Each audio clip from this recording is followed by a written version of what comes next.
Good morning. आज हम गुरुवार को मिल रहे हैं। तो क्योंकि बुधवार को मुझे थोड़ा काम था, इस वजह से एक दिन लेट हो गया। तो सबसे पहले तो एक बड़ी इंटरेस्टिंग बात हुई है। और मैंने कहा ये आपसे शेयर करूं, और इसके बारे में आज का टॉपिक भी जो है वो रिलेट करता है। तो अब देखिए, इंटरेस्टिंग बात क्या हुई। हमारे माननीय प्रधानमंत्री जी इटली गए थे, उनके दौरे पर हैं। और वहां पर उन्होंने इटली के जो माननीय उनके पंत प्रधान या प्राइम मिनिस्टर हैं, उनसे उन्होंने भेंट की। और भेंट करते समय उन्होंने एक भारत का ही बना हुआ मेलोडी चॉकलेट का एक पैकेट उनको दिया। ये बड़ी अच्छी बात है कि हमारे भारत की बनी हुई चीज इतनी फॉरेन में जाकर के उसका एक नाम हुआ। इंटरेस्टिंग बात क्या हुई देखिए। ये मेलोडी चॉकलेट जो है ये बनाती है पार्ले कंपनी। ये बड़ी पुरानी और फेमस कंपनी है। ये पार्ले नाम पड़ा है जो हमारे मुंबई में सांता क्रूज के बाद में एक स्टेशन आता है विले पार्ले। तो विले पार्ले जो जगह है वहां पर ये फैक्ट्री एक चौहान साहब ने बनाई थी बहुत साल पहले। तो उन्होंने इसका नाम उस गांव के नाम से पार्ले रख दिया, उस कंपनी का नाम। और तब से आपने देखे होंगे पार्ले के ग्लूकोज बिस्किट आते हैं, पार्ले पार्ले जी बिस्किट आता है, या मोनाको, अनेक बिस्किट आते हैं। और टॉफी स्वीट्स वगैरह बनाते हैं, अच्छी कंपनी है। तो हुआ यूं कि कल आपको मैं दिखाता हूं, एक बड़ी इंटरेस्टिंग चीज है। ये मैं आपसे शेयर करना चाहता हूं। एक मिनट, आपको मैं दिखा देता हूं मैं।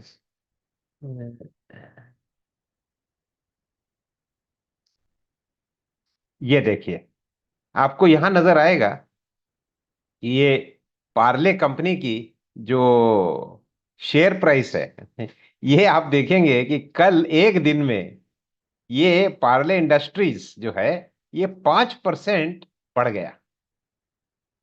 नेचुरल बात है कि भाई देशवासियों को लगा कि भाई हमारे पंत प्रधान जिस अच्छी चीज को बाहर ले जा रहे हैं, तो इंटरेस्ट आया लोगों को, उन्होंने पार्ले इंडस्ट्री के शेयर खरीद लिए। आपने देखा किस तरह से 5% वो बढ़ गया। बड़ी अच्छी बात हुई है। लेकिन मजे की बात क्या है कि ये वो पार्ले कंपनी है ही नहीं जो ये बिस्किट या ये टॉफी बनाती है। मेलोडी टॉफी बनाने वाली जो पार्ले कंपनी है वो अलग है। वो अभी तक शेयर मार्केट में उसका शेयर नहीं आया है। शेयर बढ़ गए किसके? पार्ले ही नाम के पार्ले इंडस्ट्रीज, जिसका इससे कोई संबंध नहीं है। तो देखिए कितनी इंटरेस्टिंग बात है कि बस नाम से ही टॉफी चॉकलेट है एक कंपनी की और शेयर बढ़ गया दूसरे कंपनी का। खैर, मैं कहना क्या चाहता हूं? मैं कहना ये चाहता हूं कि हम लोग बहुत ज्यादा किसी चीज का अभ्यास नहीं करते हैं। ये मैंने देखा है। तो मेरे मित्र हैं अर्पित अग्रवाल, तो उन्होंने कल एक इसी संबंध में एक पोस्ट डाली। तो वो शेयर मार्केट के काफी गुरु हैं। तो उन्होंने कहा कि ये ऐसा होता है कि अक्सर लोग पुस्तक की दुकान में चले जाते हैं और पुस्तक को देख लेते हैं, उसका कवर देखते हैं, उनको बहुत अच्छा लगता है। कवर देखते हैं, यूं देखते उसको खरीद भी लेते हैं। और उसके बाद में उस पुस्तक के बारे में बहुत बड़ी बड़ी विमोचन और तरह तरह की उसके बारे में बातें करते हैं। लेकिन पढ़ते नहीं है। बहुत लोग उस पुस्तक को पढ़ते ही नहीं है।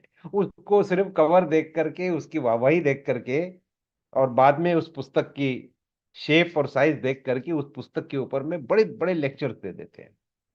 तो कहने का तात्पर्य यह है कि आप उनमें से हैं जो उस पुस्तक को पढ़ते हैं, या उनमें से हैं जो बस पुस्तक का बाहरी स्वरूप देख करके उसके बारे में लोग क्या कह रहे हैं वो सब सुन करके अपना एक ओपिनियन बना लेते हैं। इसके बारे में सोचिएगा। अभी एक मित्र मिले, तो कहने लगे, अभी कुछ ही दिनों की बात है, कहने लगे कि एक मैं सभा में गया था, तो मुझे बुलाया गया। सभा में कम से कम 1,500-2,000 लोग बैठे थे। और मैं स्टेज पे चला गया, स्टेज पे और भी बहुत महानुभाव बैठे हुए थे। तो कहने लगे कि मैं वहां गया तो छोटे छोटे बच्चे आए, उन्होंने पीछे से आकर के कहा सेल्फी सेल्फी, और मेरी फोटो लेते रहे। मेरे साथ वाले जो बहुत और भी इम्पोर्टेंट लोग बैठे थे, जो फेमस थे पॉलिटिकल फील्ड के या सिनेमा के फील्ड के, उनके साथ तो ले ही रहे थे, बोले साथ में मेरा भी ले रहे थे। मैंने कहा ठीक है। अब मित्र क्या कहते हैं कि उसके बाद मैंने देखा कि लोग, मैं जब जाने लगा या मैं जब आ रहा था तो इतने सारे लोग आकर के मुझसे शेक हैंड कर रहे हैं, मिल रहे हैं, सेल्फी ले रहे हैं, वाह वाह कर रहे हैं। तो मुझे कहने लगे कि मुझे ऐसा लगा मैं सेलिब्रिटी हो गया हूँ। तो मैंने कहा बहुत अच्छी बात है भाई, तुम तो सेलिब्रिटी हो गए हो। तो कहने लगा नहीं, बात वो नहीं है, बात यह है कि जब मैं बोलने को उठा तो मैंने देखा कि ऑडियंस का ध्यान मेरी बातों पे था ही नहीं। वो अपने ही धुन में थे। तो मैं बहुत तैयारी करके गया, मैंने बहुत सा अच्छा सा भाषण बनाया, जिस विषय पे बात होनी है उसको मैं अभ्यास करके गया, रिसर्च करके गया। लेकिन वहां के लोग जो थे वो सुन ही नहीं रहे थे।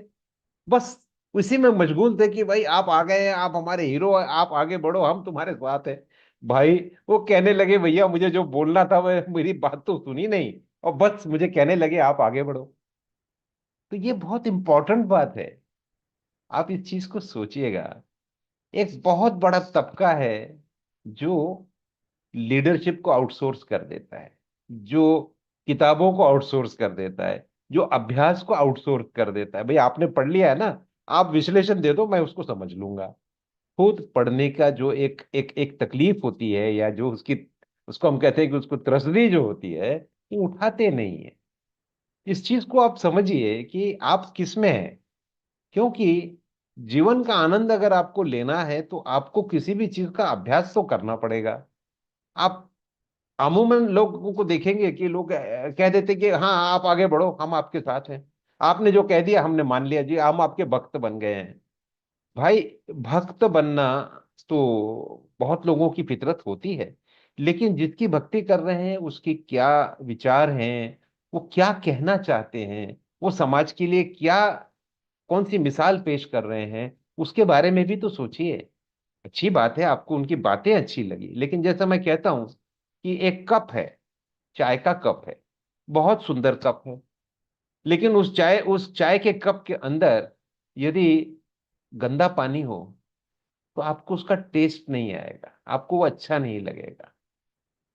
और यदि बहुत गंदा कप हो, टूटा फूटा, बाहर से धोया नहीं है, उसमें बेहतरीन सबसे अच्छी क्वालिटी की चाय दो तो भी आपको पसंद नहीं आएगा।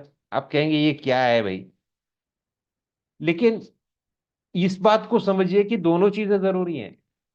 कप भी अच्छा होना चाहिए और उसके अंदर की चाय भी बहुत अच्छी होनी चाहिए, तभी तो आपको उसका मजा आएगा।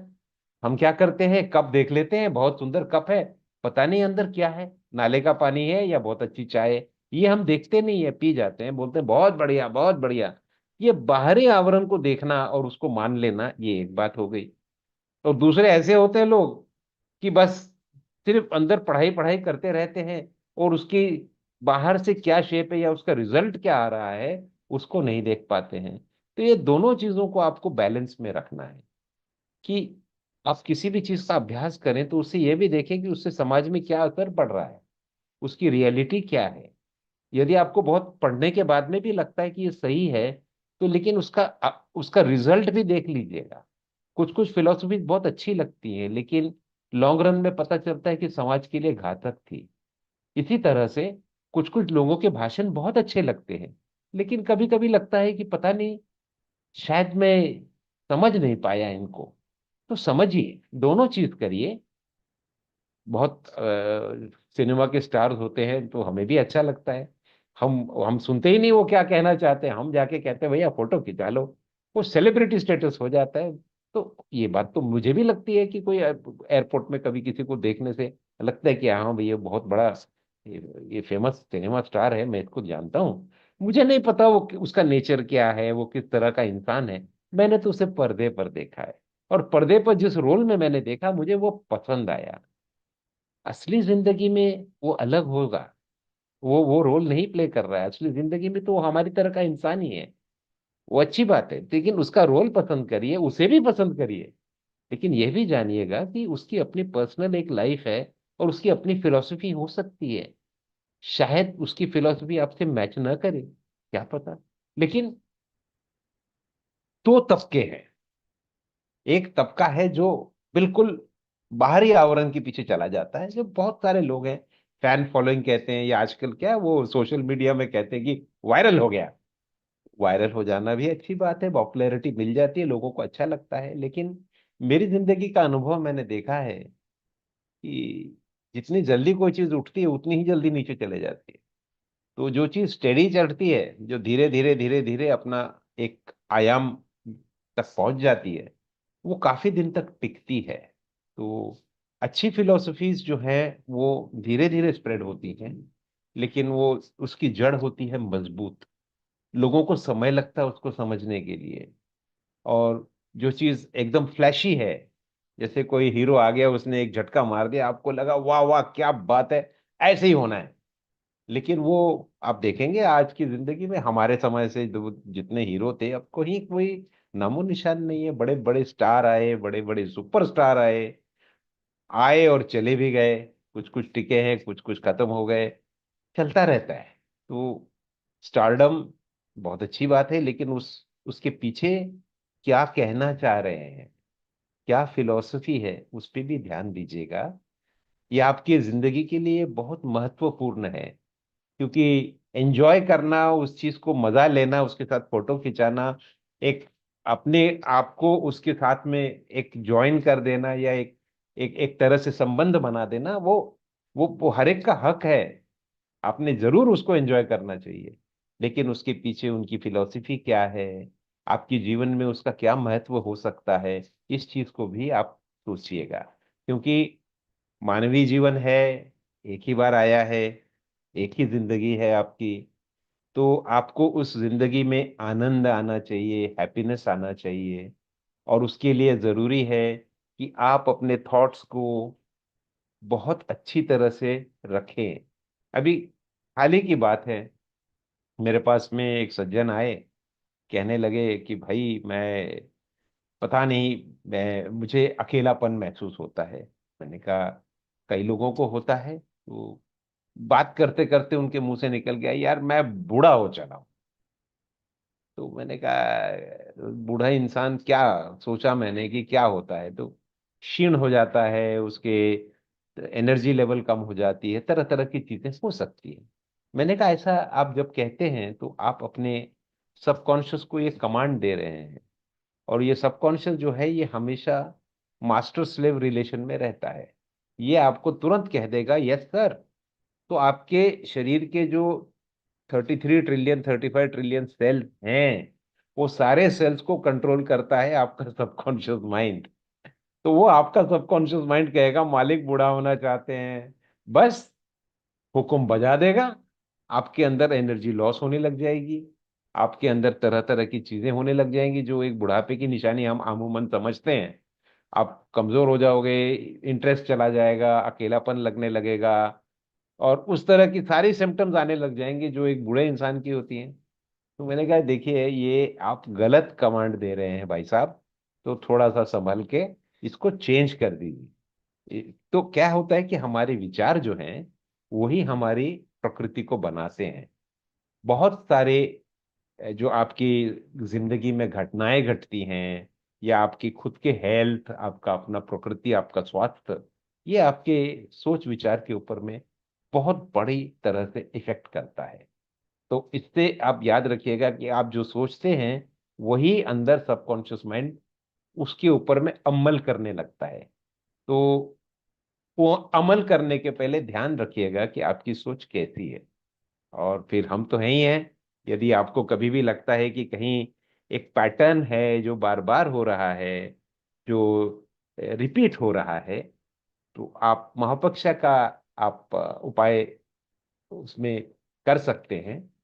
और विकाया थेरेपी तो उसके लिए ही होती है कि हम आपके साथ बैठ करके आपके विचारों को जानते हैं, समझते हैं, और जहां आपकी प्रोग्रामिंग में थोड़ी सी मिस्टेक हो गई हो, गलती हो गई हो, तो वहां हम उसको रिपेयर कर देते हैं। तो इस बात को आप हमेशा ध्यान रखिएगा कि आप किस किस ग्रुप में हैं। क्राउड में जहां पर सिर्फ कप देख करके बहुत बढ़िया चाय है, बहुत बढ़िया चाय है, पिया भी नहीं अभी तक, कह दिया बहुत बढ़िया चाय है, अरे भाई आप भी लो, आप भी लो, आप सब लो।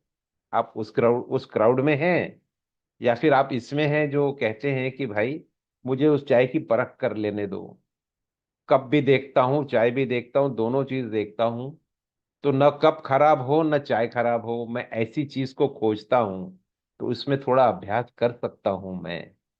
तो आप इस क्राउड में हैं या उस क्राउड में हैं, इसके बारे में अवश्य सोचिएगा।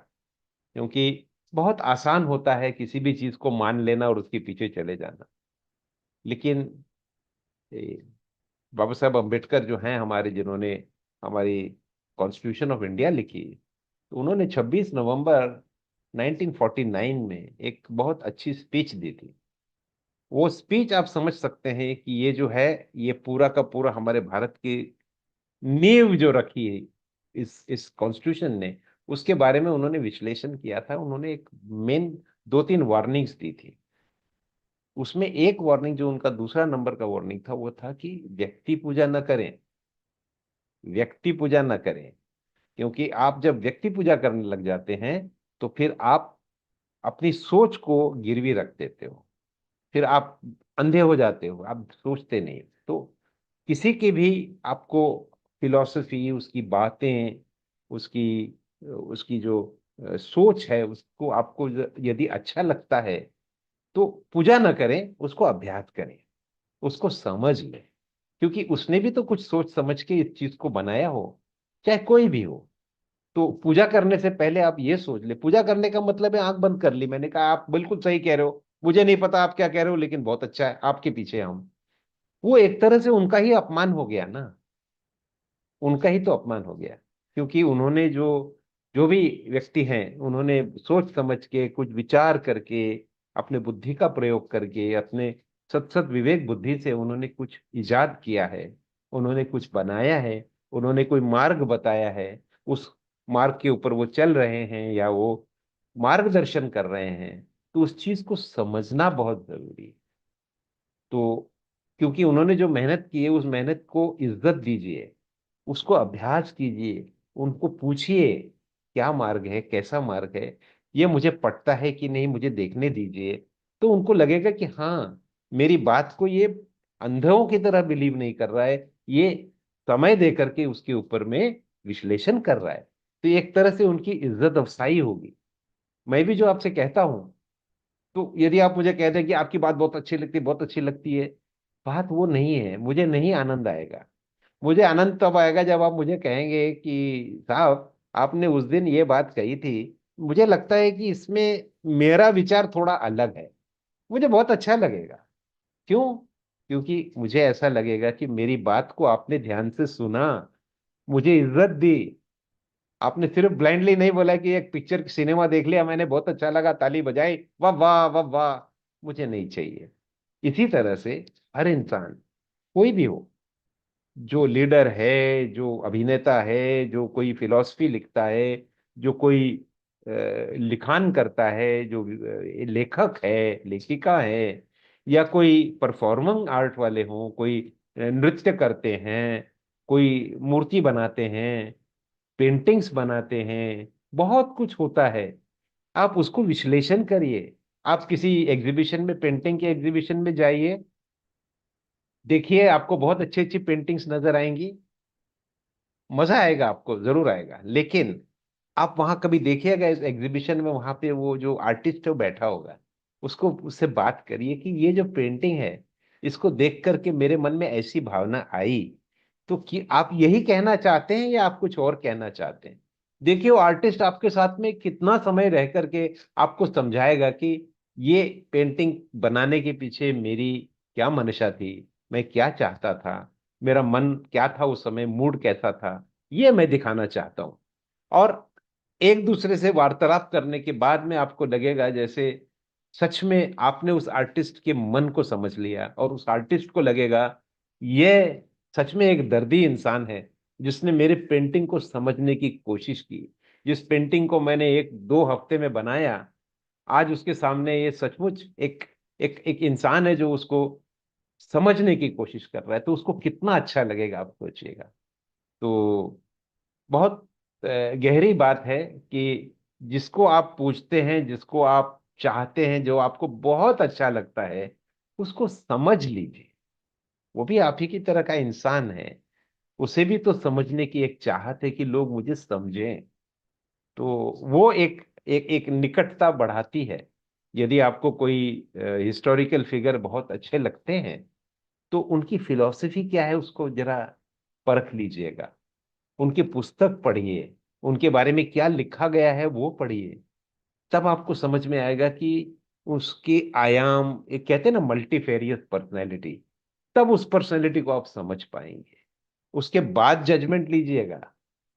किसी को देख करके पसंद कर लेना बहुत अच्छी बात है, लेकिन परख करके वो पसंद अगर कायम रहेगी और बरकरार रहेगी, तब तो उसका मजा है। कई बार होता है हम पुस्तक लेते हैं, कवर बहुत अच्छी लगती है, थोड़ा पन्ना पढ़ पलटने के बाद 5-6 पेजेस के बाद लगता है यार ये मजा नहीं आया। तो ऊंची दुकान और फीकी पकवान, तो फिर आप उसको साइड में रख देते हो और फिर कोई और पुस्तक लेते हो, कहते कितना सुंदर लिखा है। ठीक है, कवर उतना अच्छा नहीं होगा या अट्रैक्टिव नहीं होगा, लेकिन लिखान ये मुझे पट गया, ये मेरे को सूट कर रहा है। तो थोड़ा अभ्यास करने की एक एक प्रैक्टिस करिए, समझिए। चीजों को एकदम लाइटली लेना बहुत अच्छी बात है कि कई बार हमें समय नहीं होता है, तो मैं उसको क्रिटिसाइज नहीं कर रहा हूँ। लेकिन थोड़ा समय अगर मिल सके तो थोड़ा गहरा जाने की कोशिश कीजिए, थोड़ी चीजों को गहराई से समझिए। क्योंकि उस ऑथर या उस लीडर या उस आर्टिस्ट के साथ में आपका एक संबंध बनता है। उसकी क्रिएशन को जब आप देखते हो, उसे पता हो ना हो, लेकिन आपका संबंध उसके साथ हो गया। तो आपने कोई चीज देखी, आपने कोई पुस्तक पढ़ी, वो आदमी जीवित हो या ना हो, जब आप उसको पढ़ रहे हैं तो आपका संबंध उसके साथ बन गया। वो जीवित ना भी हो तो भी पुस्तक के माध्यम से आपका संबंध उनके साथ बन चुका है। तो वो संबंध जो है उसको गहरा करिए। सच्ची भक्ति या सच्ची पूजा तब होती है जब आप अपनी भक्ति और अपनी पूजा कहाँ से शुरू करते हैं? अपने बुद्धि से। जब आपका विश्लेषण शक्ति बढ़ती है, आपको लगता है कि मैंने अभ्यास किया है और मैंने उस चीज को वो इज्जत दी है जो बनाने वाले ने उस बनाने के समय अपेक्षा की थी, उस इज्जत को जब आप देंगे, तब आपको सच में बहुत अच्छा लगेगा। आप अंदर से तो प्रज्वलित हो ही जाएंगे, एनलाइटन हो जाएंगे, लेकिन आपके अंदर में एक एक एक एक शांति भी आएगी, एक असीम आनंद आएगा। क्योंकि आपने उस चीज को समझ लिया। आपने उस जीवित या मृतक जो भी इंसान है उसके साथ में एक संबंध भी बना लिया। और आपका जो संबंध है वो एक बड़ा पर्सनल संबंध होता है, वो किसी और के साथ डुप्लीकेट नहीं हो सकता है। तो मैं काफी, जब स्कूल पास करके कॉलेज में गया था, तो मेरे भाई साहब हैं सुनील जी, उन्होंने मुझे एक पुस्तक दी थी। वो अभी भी मुझे नाम याद है, वो उसका नाम था आई स्टेशन जिब्रा। ये एलिस्टेयर मैकलिन की किताब थी। तो वो किताब उन्होंने मुझे दी थी, तो मैंने पढ़ी थी, तो मुझे बहुत पसंद आई थी। इतनी पसंद आई कि आज तक मुझे उस पुस्तक की कहानी की एक एक पात्र और एक एक चीज याद है। उसके बाद मैंने और भी पुस्तकें पढ़ी और उस ऑथर के साथ में मेरा एक संबंध बन गया। एक आज भी मुझे ऐसा लगता है जैसे एलिस्टर मैकलिन जो हैं, वो कहीं ना कहीं मेरे साथ में, मेरे पसंद, मेरे पहचान के, मेरे घर के सदस्य हैं। उसके बाद अनेक आए, फ्रेडरिक फोर्साइथ बोलिए या फिर चार्ल्स डिकेंस, इनके बारे में फिर बाद में जब पढ़ने लगा मैं, तो फिर मुझे लगा कि ये तो मेरे मेरे जिंदगी में मेरे साथी हो गए हैं। They are my my friends, my family members. तो कई बार आप उन लोगों के साथ में अपना एक बहुत ही गहन और बहुत ही गंभीर और गहरा रिश्ता आप बना सकते हैं, जिनको हम महान या महापुरुष या बहुत अच्छा समझते हैं। उनकी कृति के थ्रू, उनकी उनकी लिखान के थ्रू या उनके आर्टिस्ट क्रिएशन के थ्रू, जो भी उन्होंने बना के दिया है, उसके थ्रू आप उनके साथ में बहुत गहरा संबंध बना सकते हैं, उनकी पर्सनैलिटी को समझ सकते हैं और अपने आप को, अपने जीवन को आनंदित कर सकते हैं। कई बार मेरे साथी मुझसे कैसे रहते हैं कि भाई कुछ पर्पस नहीं रहा, क्या करूं, कुछ समझ नहीं आता है। भाई साहब, जिंदगी में पर्पस दूसरों के बताए हुए पर्पस नहीं होते हैं। पर्पस है आपकी जिंदगी का, अपनी जिंदगी को प्रफुल्लित करने का, उसको अच्छा और सुंदर बनाने का। ये जो बगीचा है इसमें फूल खिलाइए, इसको फूल खिलाने के लिए अभ्यास कीजिए, पढ़िए, नई नई चीजों का शोध लगाइए, थोड़ी सी इंफॉर्मेशन लीजिए। जरूरी नहीं है कि पुस्तक ही पढ़ें, आजकल तो आपके पास में मोबाइल भी है, उसमें भी बहुत इंफॉर्मेशन मिलती है। किसी एक विषय को ले लें, उसके बारे में अभ्यास करें। अभ्यास करने से जो पर्पस बनेगा आपका, बहुत अच्छा है, और आपकी जिंदगी में तारुण्य आ जाएगा, एक एनर्जी आ जाएगी। एक विषय ले लीजिए, सोच लीजिए जो आपको मन करे, हल्दी घाटी की लड़ाई, चलो मैं उसके बारे में शोध करूंगा। तो आप तरह तरह से, जगह जगह से चीजों की इंफॉर्मेशन निकालिए, कौन थे, कितने लोग थे, कैसे चेतक घोड़ा कैसा लड़ रहा था, राणा प्रताप कैसे लड़ रहे थे, सामने की फौज कैसे लड़ रही थी, तरह तरह की चीजें हैं। उसके बारे में अभ्यास करिए, गहन जाइए, मजा आएगा आपको।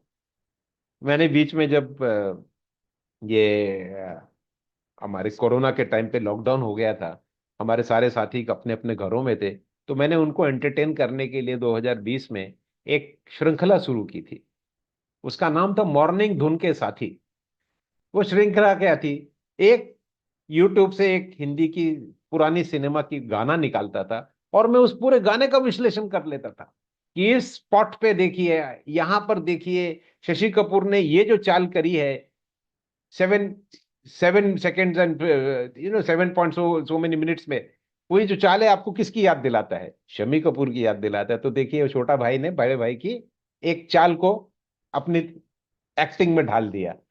ये लड़की देखिए, इसने जो डांस किया है, तो कंटिन्यूस आप देखिए, कैमरा मूव नहीं कर रहा है, एक ही जगह में उसके साथ चल रहा है, ट्रॉली शॉट है, लेकिन वो बिल्कुल रिहर्सल में देखिएगा कितने बार किया होगा, कम से कम 8 सेकंड का सिंगल शॉट है, वो लड़की पूरे कमरे में घूमती हुई नाचती हुई जा रही है, कितनी मेहनत की होगी। इसके ऊपर में मैंने विश्लेषण कर दिया, इंटरेस्टिंग था। तो बैठे बैठे कुछ ना कुछ आप किसी भी चीज पे शोध करते रहिए, मजा आ जाएगा। आपको जो पसंद है उस पे करिए।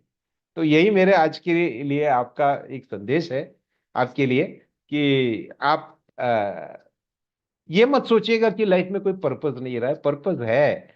आपकी लाइफ देखिए, छोटा बच्चा पैदा होता है ना, तो आंखें टुकुर टुकुर करके यहाँ वहां देखता रहता है। तो ये जो अर्ज ऑफ डिस्कवरी है, नई नई चीजों को खोजना या उसको फिर से खोजना, तो सर्च एंड रिसर्च, आप उसमें समय थोड़ा बिताइए, अपने माइंड को फ्रेश करिए, नई नई नॉलेज आती है।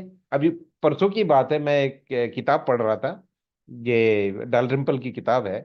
तो उसमें एक जगह एक लिखा हुआ था, उसमें यहाँ कहीं पढ़ी होगी वो किताब, मैं ढूंढ रहा हूँ, बट उसमें एक जगह उन्होंने कहा कि अशोका अशोका जो महाराज थे, सम्राट अशोक, इन्होंने तक्षशिला से लेकर के कलकत्ते के पास तक का एक रास्ता बनवाया। मैं अचंभित हो गया, मैंने कहा ये तो ग्रैंड ट्रंक रोड है। हम तो हमेशा कहते हैं कि भी शेरशाह सूरी ने बनाया था ग्रैंड ट्रंक रोड, जो पिशावर से लेकर के कलकत्ते तक था। बट नहीं, डालरिम्पल की पुस्तक में लिखा है कि सम्राट अशोक ने अपने जमाने में, बीसी में, तक्षशिला से लेकर के कलकत्ते के पास तक का एक पूरा रास्ता बनाया। अब बताइए, Grand Trunk Road Shershah Suri मार्ग हो या सम्राट अशोक मार्ग हो, ये तो खैर गौण बात है, that is not important. But श्रेय किसको देना है, आप सोच लीजिएगा। शेरशाह सूरी ने वहां पे कोस मीनार बनाए, बहुत डेवलप किया, निश्चित ये बात अच्छी है, लेकिन सबसे पहले उस मार्ग को बनाया था सम्राट अशोक ने। ये एक नई बात पता चली, मैंने आपसे शेयर कर लूं। तो देखिए, इस खोज को निकालने से मुझे भी मजा आया, और मुझे आपको बताने के लिए एक कहानी मिल गई। तो यही आपके लाइफ का पर्पस हो सकता है। नई नई चीजों का अभ्यास करिए, नई नई चीजों को शोध करिए, और लोगों से बातें करिए, आपको बताने के लिए, और चर्चा करिए, वाद करिए। वाद विवाद भी अच्छी बात होती है, आर्ग्यूमेंट्स करने चाहिए, एक दूसरे के ओपिनियंस को जानना चाहिए। आंखें बंद करके नहीं, मैं एक ही चीज जानता हूं, ऐसा नहीं है, आंखें खोलिएगा, तब आपको जिंदगी जीने का एक पर्पस मिलेगा, मजा भी आएगा। तो आज के लिए बस यही है। मैं अगले बुधवार को फिर हाजिर हो जाऊंगा। तो मुझे उम्मीद है कि आपको आज का ये वेबिनार अच्छा लगा होगा। पढ़िए, शोध करिए, कुछ नहीं तो पेंटिंग देख करके उसमें मीनिंग ढूंढने की कोशिश कीजिए। हर चीज पे एकाग्रता बढ़ाइए, कंसंट्रेशन, देखिए कितना मजा आता है। तो प्रशांत जी, कोई कमेंट्स, कुछ एनीथिंग, कुछ प्रश्न वगैरह हैं तो बताइए। यस सर, विनय पटेल जी का एक प्रश्न आया है। If any family members mom 75 age expired, how to handle this movement and come out from this situation? देखिए साहब, ये तो मैं हमेशा कहता हूँ, चक्र है। जो चीज पैदा हुई है वो खत्म होने वाली है। इस चीज को मान के चलिएगा। ये काल का जो पहिया है ये चलता ही रहता है। तो आपका भी जन्म हुआ है, एक दिन आप भी जाने वाले हो, मेरा जन्म हुआ, मैं भी जाने वाला हूँ। यहाँ कुछ भी परमानेंट नहीं है। तो अच्छा है कि यदि परिवार से किसी का जाना हुआ है तो आप उनकी अच्छी चीजों को याद करें। और देखिए, अब जो हो चुका है उसको आपको स्वीकार तो करना पड़ेगा। चेंज को स्वीकार करिए कि ये जो है ये सिचुएशन भी बदलेगी। परिवार वालों के साथ बैठ करके उनकी याद करिए, उनकी जो अच्छी चीजें हैं, उन्होंने जो जिंदगी में उन्होंने जो कंट्रीब्यूशन दिया आपकी जिंदगी में, जो अच्छी चीजें बताई हैं, उसके बारे में याद करिए और उसको अमल करने की कोशिश कीजिए। हर इंसान एक एक एक मैसेज दे के जाता है। उस मैसेज को याद करिए और उस मैसेज को आगे बढ़ाने का संकल्प कीजिए। तो और कोई तरीका नहीं है। सांत्वना देना, धीर धरना, ये सारी बातें ये तो होती हैं। लेकिन उससे ज्यादा बड़ी चीज है कि उनकी जीवन का क्या अर्थ था। एक सिनेमा आई थी, मैं आप सबसे गुजारिश करूंगा आप देख पाए तो, यदि आपको कहीं मिल जाए। एमिस्टैड, AMISTAD, एमिस्टैड नाम की वो सिनेमा है। सबसे पहले मैंने अपने पिताजी के साथ देखी थी। उस सिनेमा में, खैर कहानी तो बहुत लंबी है, उसमें एक सीन होता है जिसमें ट्रायल का आखिरी फैसले की जो रात है, अगले दिन सुबह उसके फैसला होने वाला है। तो उस प्रिजनर, वो जो कैदी है, उसके पास में उसका वकील जाके पूछता है कि आपने रात भर क्या किया। तो वो कहता है कि आई रिमेम्बर्ड माई एंसेस्टर। मैंने अपने पूर्वजों को याद किया, because I am the reason why they existed. क्योंकि मैं वो कारण हूं जिसके लिए वो अपनी पूरी जिंदगी गुजारे। तो इस चीज को याद रखिएगा। आप आप ही वो कारण है जिसके लिए आपके पूर्वज जिंदा रहे और इतनी जिंदगी की जद्दोजहद उन्होंने फेस की। यू आर द रीजन, आपके लिए ही की थी। इस चीज को हमेशा याद रखिएगा। जो गए हैं उनको आप विदा कीजिए, और जो उनके डिसेंडेंट्स हैं वही उसी के लिए तो जिए थे वो। आप अपनी जिंदगी को अच्छा बनाइए। उनकी जितनी जद्दोजहद आपके पूर्वजों की थी ताकि आप यहाँ इस पृथ्वी पे आए, इस जद्दोजहद को सही और अर्थपूर्ण बनाने के लिए अच्छे काम करिए, सद्गुण वाले काम कीजिए, परोपकार कीजिए। तो आपके पूर्वजों को एक थैंक्स होगा कि उनकी पूरी जिंदगी के जितने भी संघर्ष थे वो सब आपने खरे कर दिए। उस पे आप खरे उतरे हैं, आपने उसको जस्टिफाई कर दिया है। तो यही मेरा संदेश है। और मेरी आपसे पूरी सहानुभूति है। मैं कॉन्डोलेंस देता हूँ कि जो गए हैं उसकी याद में। लेकिन आप हमेशा याद रखिएगा, उनके बताए हुए मार्ग पे चलना ज्यादा जरूरी है। मुझे उम्मीद है कि आपको ये उत्तर समाधान कारक लगा होगा। तो प्रशांत जी, और कुछ है? नहीं सर। ठीक है, तो बस अब 8 भी बज गए हैं, तो आप सबसे विदा लेता हूँ। और अगले बुधवार मैं फिर आज हाजिर हो जाऊंगा। तो तब तक के लिए नमस्कार।